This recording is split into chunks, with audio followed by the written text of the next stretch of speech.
Dark Phoenix come back with another breakdown video of this time it's gonna be the battlewasp.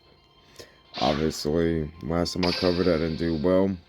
And we're gonna cover it a lot better today. Sting the Poison. Sting the Poison's effect is when it is summoned or special summoned. You can search your library for a battlewasp. As you can tell, from what you can search are from 9 battlewasps based on this deck. Sting the Poison. One of the two things you want to go into is Twin Bow and Pin the Bullseye. One or the other. For a reason, once you use Sting the Poison and go into a Twin Bow, you can automatically go into a Ghost Bow. If you don't have, as I said before in the previous video, you either want to pull Twin Bow or Pin the Bullseye from Sting the Poison. With this deck, you should always have one or the other and have to grab the other. On a rare case, will you not have Sting the Poison? And this is someone who's played it. I want to say it took me 45 matches before I got a hand where I didn't even start with any of that. So it's very hard to not get what you need. With that being said, let's continue this further. What does this do? If I can read it. Technical difficulties. Anyway. This is your rapid fire. Rapid fire lets you pull about one of the insects from these insects from your graveyard and put in defense position. Now, normally, what you want to do is get your rapid fire until you sting the poison. As I said before, Sting the Poison and Twin Bow will give you into your Ghost Bow. This is your Ghost Bow. Yes, I have 3 of each except for Armageddon. You want to go into a Ghost Bow and Sting the Poison and Rapid Fire automatically make a hybrid.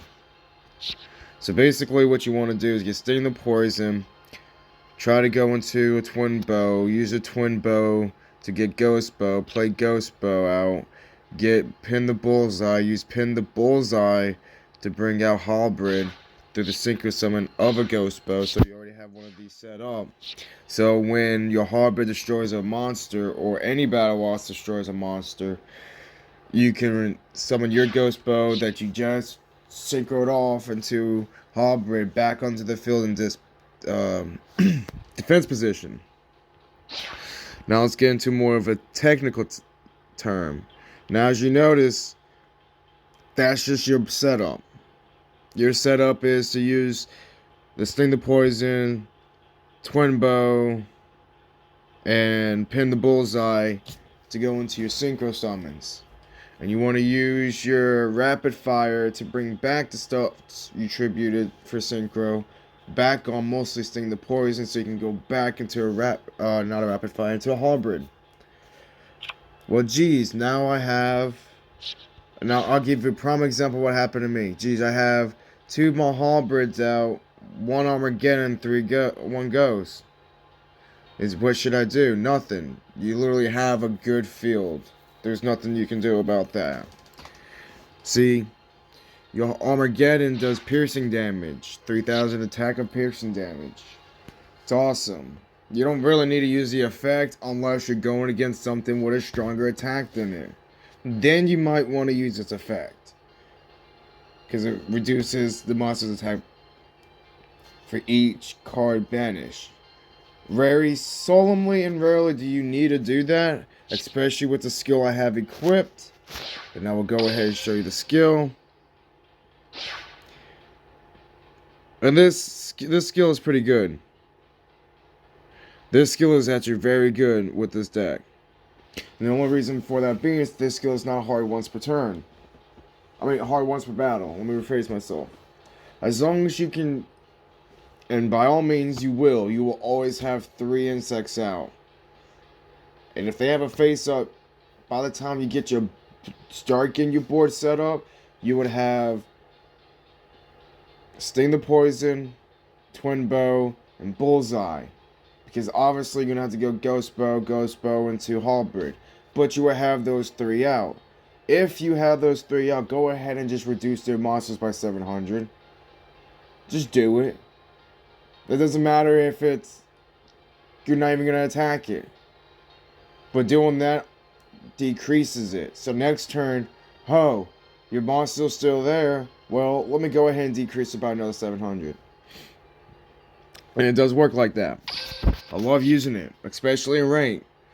I mean, by all means, this is not one of the best decks you want to play with, but this will be better choice than trying to shuffle for a Salmon Great deck because of the ban list. Now, you've seen my monsters, you've seen my extra deck. Let's get into this. Alright. First things first will be the Swarm. The thing about the Swarm, this is a hard once per turn spell. If you draw the second one, you can't use it. But I'm kind of glad because it'd be really busted. This lets you summon X amount of monsters, I'm a battlewasp, from your graveyard that are not synchro monsters, by the way, just in case, because I'm not reading the card, I'm just telling you what it does. They can't be synchro monsters, and it lets you put them on the field. So if you do get field wipe and they have 3-4 monsters, you can pull 3 back and automatically go back into a hybrid. That's if they have 3 out, and you put the material in there. I am running 2 of those. This Revival Swarm is a lot more potent, because this lets you individually pick a card out, and this is not a hard once per turn. So, say you do bring your Halberd out by Synchro and Battlewasp Ghost Bow, and pin the Bullseye. Well, you can use this to pull your Ghost Bow back out, so once you deal damage, say they have, I don't know, an attack face monster, or you hit them directly. Well, now instead of waiting for Ghost Bow to get back on the field because you destroyed the monsters back on the field, you can activate your creature's effects. And we'll get more into the creature effect through the Synchro deck so you know what your in-game options more likely will be. This lets you target an insect type monster. Anything that battles it stays in a permanent defense position after battle. That's just all this does. I'll run 2 because why not? This is a really good card. I might run 3. But for now I have 2.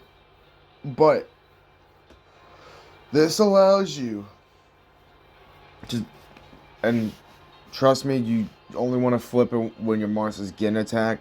If you preemptively flip it, you kind of wasted it. You want to use this as a battle's going on, because this lets you negate the attack.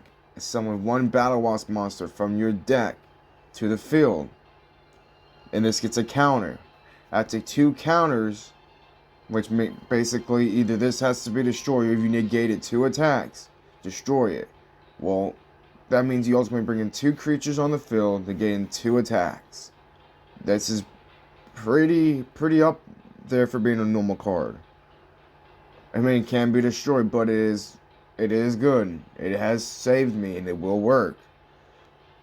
Just keep in mind to flip it. Not flip activate it, or activate it. Make sure when you do go to activate it the first time that you use it when they are attacking. Preemptively doing it will show them that, hey, I don't need to attack. I don't need to give this person more monsters. That's if they read it, though.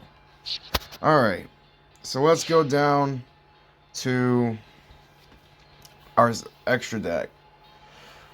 This, as I said, piercing damage, you get to discard you just banish all your insect type monsters in your graveyard for a face up monster. If there is one, their effects will trigger. But very, very rarely, as I said, you need to use this ability. Only use this ability if you have monsters on the field and they have face-ups and you want to go for in-game. Because if you just use the ability while he's out, it's not worth it. Only use it if you have him and at least 2-3 others. Ghost spell effect. Ghost spell effect. So, how this would work, as I said, if you destroy a monster with a battlewasp, you get to summon this from your graveyard to the field in defense position. It also does half damage based off of effects. Well, now what makes this really good is you could have I'll run 2 halberds out and at least 1 ghost bow. 1 halberd to make sure I hit and destroy a monster. Now sometimes I want to activate, if they have 1 solo monster and it was in an attack position and I kill it with 1 halberd, I will not use the effect. I'll wait until my second halberd does direct damage. Because once the second halberd does direct damage, you get to activate its effect to deal even more damage. Because I want to say, I'm not 100% how this works yet. But ultimately, yeah, so it does 200 damage for each battlewasp you control. So when it does inflict damage, doesn't really matter. I just like popping the effect when it hits directly because it's just like more damage. So as I say, if you have 2 halberds out and a ghost spell, that's 600 damage right there. Well, you activate its effect, does 600, something like that. It's crazy because it's just how it synergizes with ghost spell.